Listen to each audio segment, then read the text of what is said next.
आपने कहा सर कि नई सियासी पारी खेलेंगे सक्रिय राजनीति में एक बार फिर से। इसके मायने क्या हैं? वहां जयंत चौधरी आए, उन्होंने कहा कि हर दल में एक केसी त्यागी होना चाहिए।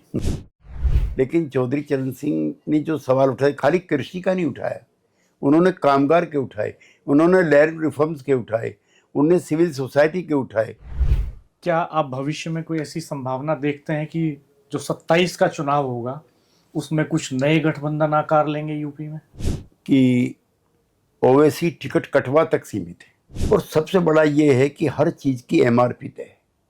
आपके चश्मे की तय है, आपके जूते की तय है, आपकी अकेले किसान जिसकी कोई एमआरपी तय नहीं है।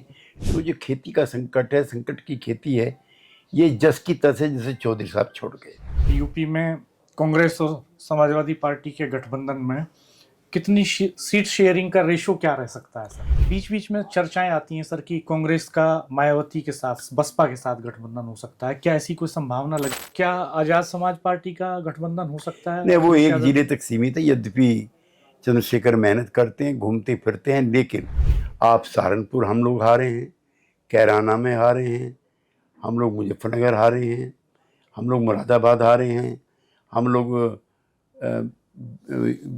ये क्या नाम उसका, जहाँ से चंद्रशेखर जीते हैं वो हारे हैं, हम संभल हारे हैं, हम लोग उससे आगे भी एक दो सीट और हारे हैं, बदायूं हारे हैं जी। तो इस कमी को अगर पूरा करना है तो जयंत चौधरी की पार्टी को उनको कंसेशन देकर के सीटें बढ़ानी चाहिए। तो यानी आपका आकलन ऐसा है कि जयंत चौधरी की पार्टी का वजूद 27 में बढ़ने जा रहा है? तो ये एनडीए के स्वास्थ्य के लिए भी जरूरी है। क्या आप कोई संकेत देना चाहेंगे कि चरण सिंह सा बेटा जनती जुगों में कोई माता, जिसका सारा जीवन जग में नई चेतना लाता, ओ हाली रे ओ पाली रे।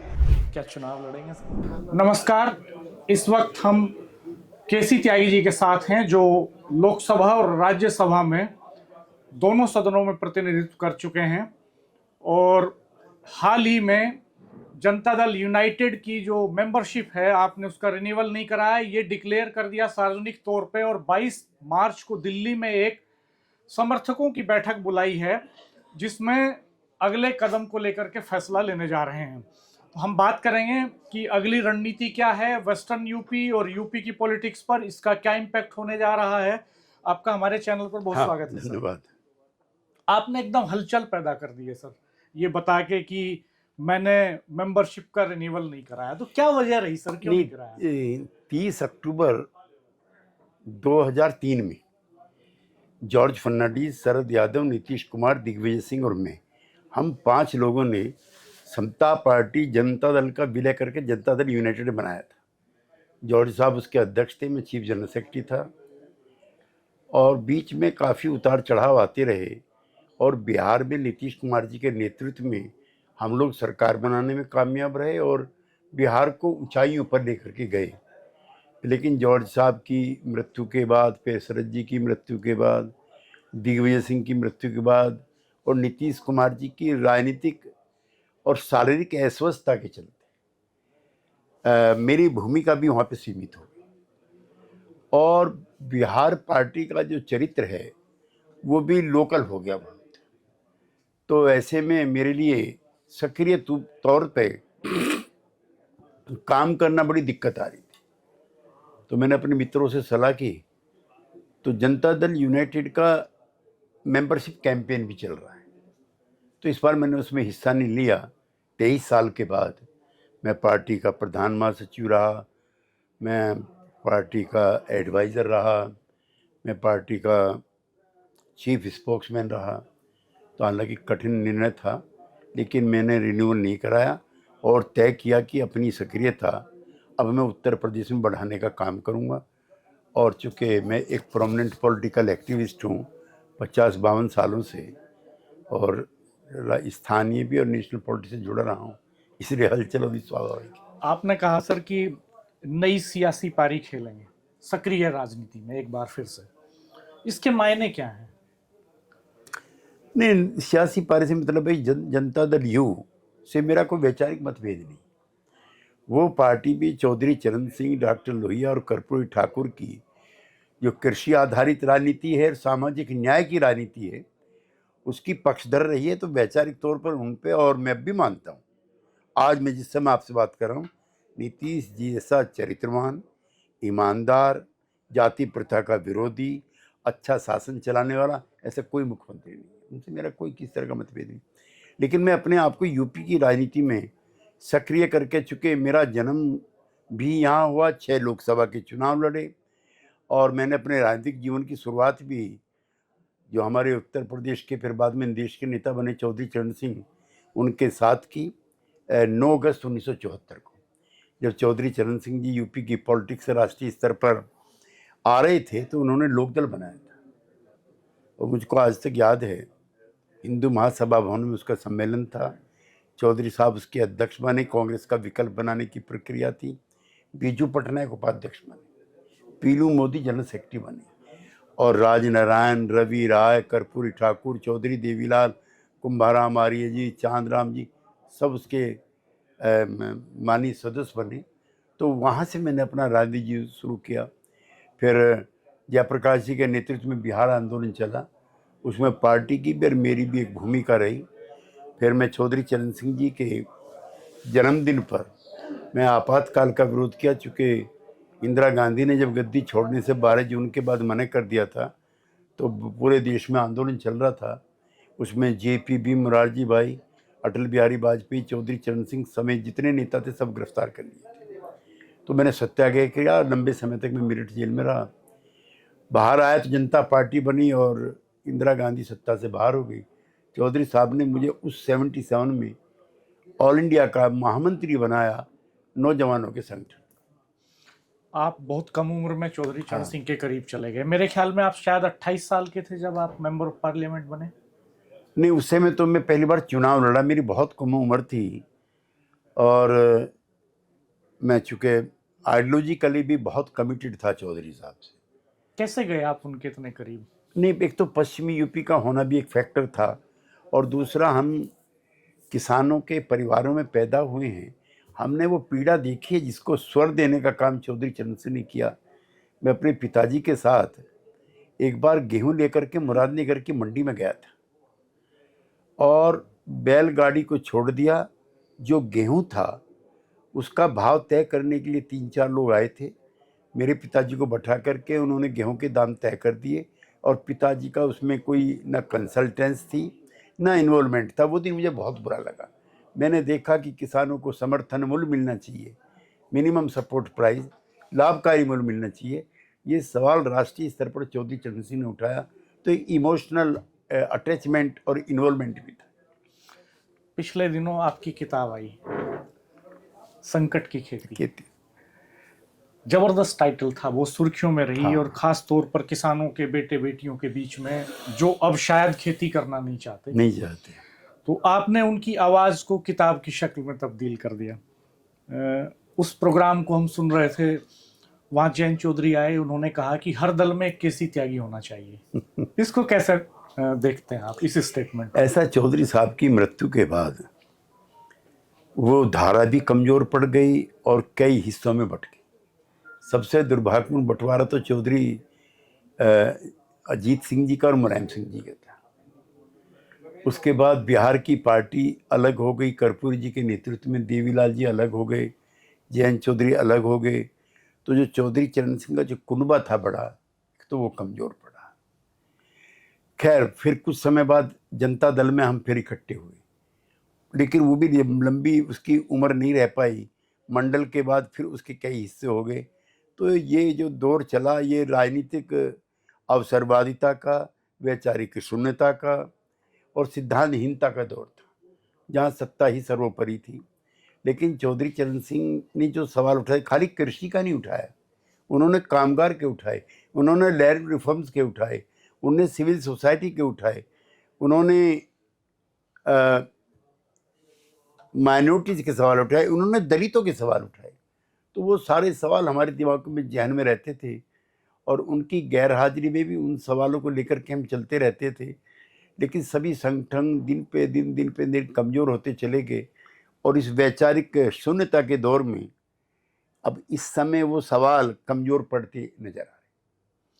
तो ये जो सवाल हैं, इन्हें आप आरएलडी के खेमे में जाकर ज्यादा मजबूत करने की कोशिश करेंगे या समाजवादी पार्टी नहीं, के खेमे में? अभी ये सवाल लोग कर रहे हैं इस अभी ये समय। फैसला मैंने नहीं किया। मैं समाजवादी पार्टी के साथ भी रहा हूँ और मैं आपके चैनल पे कहना चाहता हूँ कि इतना मेहनती आदमी और वर्कर्स को लेकर के पार्टी खड़ा करने वाला आदमी दूसरा नहीं होगा जैसे मुलायम सिंह जी थे। लेकिन जो बंटवारा है वो बहुत दुर्भाग्यपूर्ण है और उसमें किसान वर्गों का भी बंटवारा हो गया। लेकिन जिन इलाकों में मेरा जन्म हुआ, भौगोलिक दृष्टि से चौधरी चरण सिंह के विचारों की जो छाया है और जो तीव्रता है वो इन इलाकों में गूंजती रहती है। अभी मेरा निर्णय, मेरे साथी अभी आपके उपस्थिति में बैठे थे, सब निर्णय लेंगे। अगर वो लोकदल का निर्णय लेंगे तो भी मुझे कोई दिक्कत नहीं है और भौगोलिक तौर पे उन लोगों को सूट भी करता है। और मैं लोकदल से अलग रहते हुए भी किसी लोकदल के नेता से ज़्यादा लोकदल की नीतियों का प्रचार करता रहा। चाहे चौधरी साहब के सवाल हों, किसान आंदोलन में किसी पॉलिटिकल पार्टी के किसी नेता की, अब अगर सबसे मुखर आवाज़ थी तो शायद मेरी थी। क्या आप भविष्य में कोई ऐसी संभावना देखते हैं कि जो 27 का चुनाव होगा उसमें कुछ नए गठबंधन आकार लेंगे यूपी में? नहीं, मुझको नहीं लगता। उसमें समाजवादी पार्टी एक छोर पे है, एक पे भाजपा है। भाजपा की हिमायती पार्टियों में जयंत चौधरी का लोकदल है और 2-3 रीजनल आउटफिट ईस्टर्न यूपी के हैं। समाजवादी पार्टी के साथ कांग्रेस खड़ी है। बसपा टेक ऑफ नहीं कर पा रही, तो गठबंधन मोर और लेस जस के तस बने रहेंगे, ऐसी मुझे उम्मीद है। आजाद समाज पार्टी या ओवैसी की पार्टी की क्या भूमिका देखते हैं 27 को लेकर? नहीं, मुझको लगता है कि ओवैसी टिकट कटवा तक सीमित है। समूचे उत्तर प्रदेश भर में वो सपा को टक्कर दे पाएंगे, क्योंकि यहाँ पर जो आंदोलन चला था बाबरी मस्जिद और राम जन्मभूमि का, उसमें एक पक्ष में मुलायम सिंह हो गए थे, एक पक्ष में मुलायम सिंह विरोधी जनसंघ या भारतीय जनता पार्टी हो गई थी और मुलायम सिंह ने कई इम्तहान दे करके अल्पसंख्यकों का मन जीता था। तो कड़ी टक्कर जो है ओवैसी को लेनी पड़ेगी अगर माइनॉरिटी के वोट में बंटवारा करना है। माया त्यागी कांड का अगर जिक्र नहीं करेंगे सर तो बातचीत अधूरी होगी। पूरे देश की सियासत को हिलाया उसने, 1 लाख से ज़्यादा लोगों की अरेस्टिंग हुई। आप उस मूवमेंट में बहुत सक्रिय पार्टिसिपेशन कर रहे थे, तो थोड़ा बताइए क्या था सर वो? देखिए, चौधरी चरण सिंह के लोकसभा चुनाव में जीतने के बाद 1980 में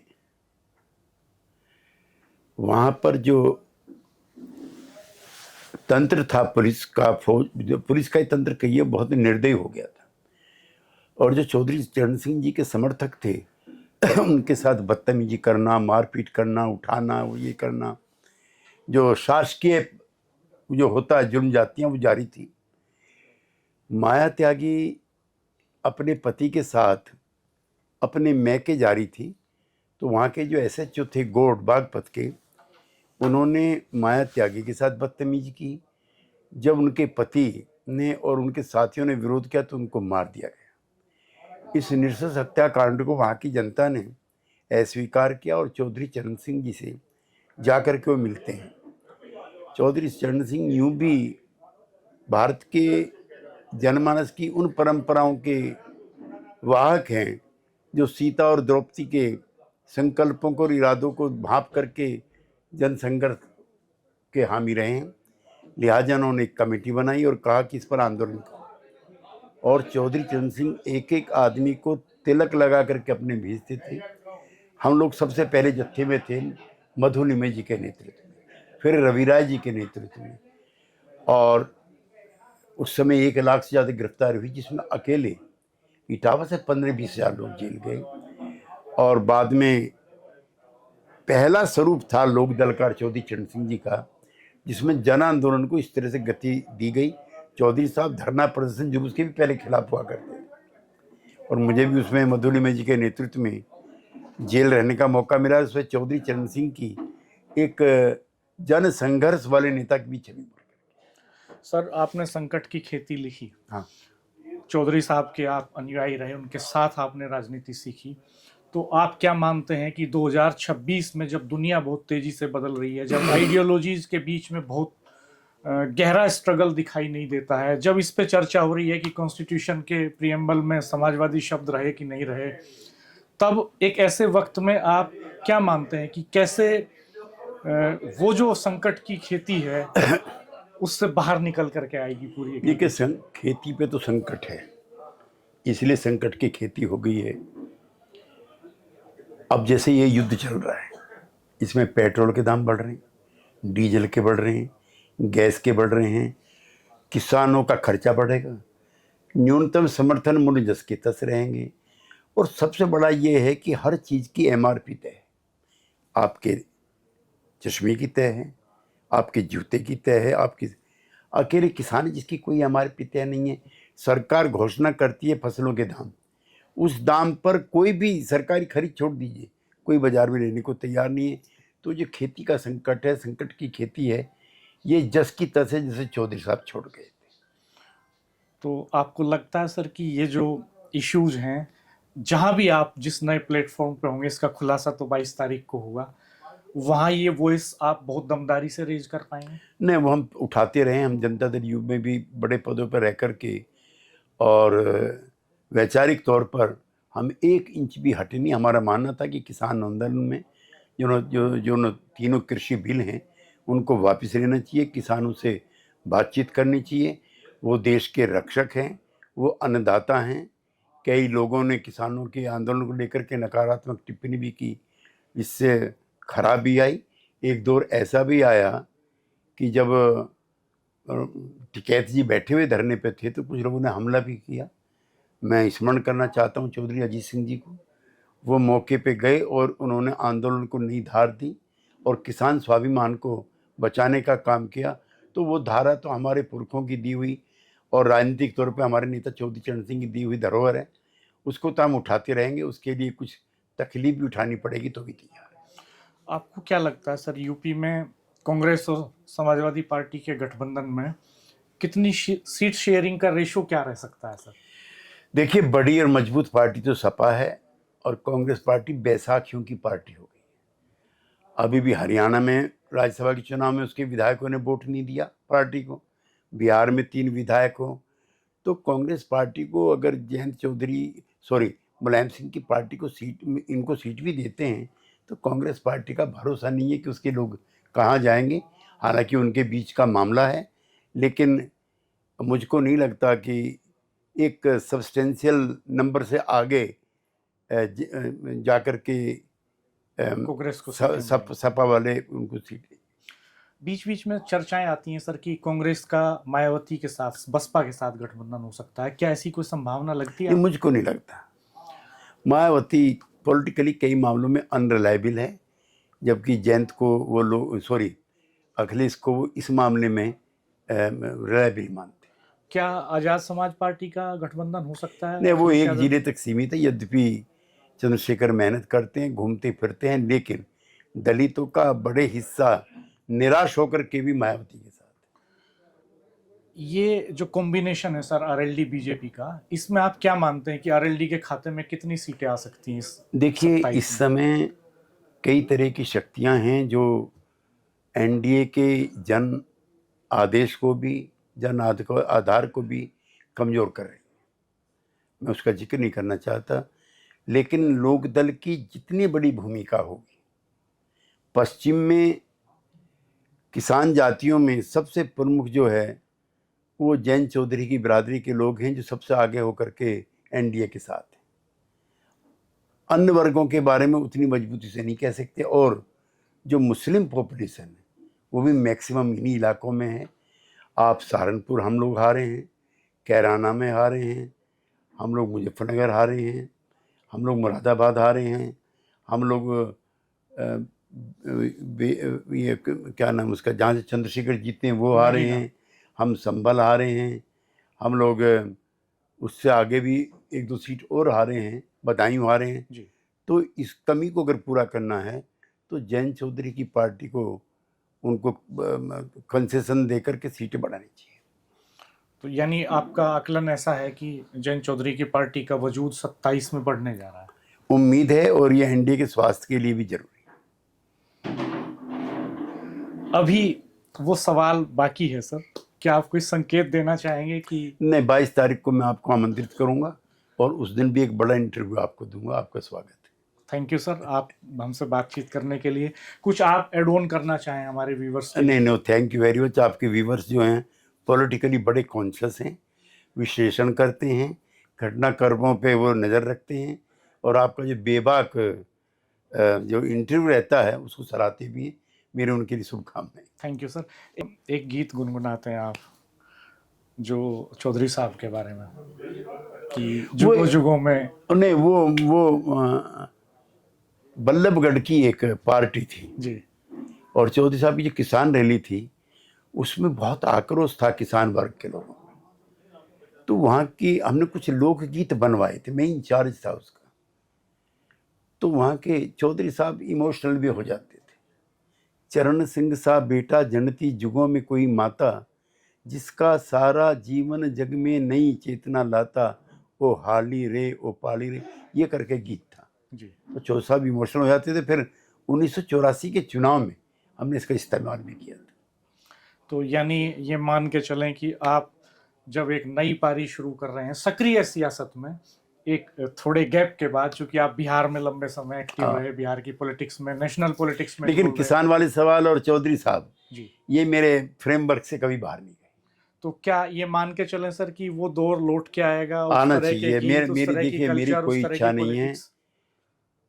ये इलाके देश की राजनीति को नई दिशा देते थे। चौधरी साहब थे, उनके साथ ताकतें थी। मुरारजी भाई को प्रधानमंत्री इन इलाकों के लोगों ने बनाया, उनके नेता चरण सिंह जी ने उनका नाम रखा। वीपी सिंह को प्रधानमंत्री बनाने में भी यहाँ के लोगों की और चौधरी देवीलाल की महती भूमिका थी। चौधरी अजीत सिंह की महती भूमिका थी। मुख्यमंत्री हम लोग बनाते थे। तो पश्चिम जो गैर हाजिर हुआ है, जो किसान चेतना का ह्रास हुआ है, उसने यहाँ निराशा भी पैदा कर दी और विकास भी कमज़ोर कर दिया। तो मैं वो चौधरी चरण सिंह के ज़माने का लोकदल रिवाइव हो और जो उनके वर्ग थे उनमें वही वर्ग चेतना पैदा हो, ये मेरा लक्ष्य। क्या चुनाव लड़ेंगे सर? नहीं, मेरी कोई इच्छा नहीं है। मैं बहुत कम उम्र में साधारण जगह पैदा होकर के दोनों सदनों का सदस्य रह चुका हूँ। मेरी इस विषय में कोई इच्छा नहीं। शुक्रिया सर हमसे बात करने के लिए।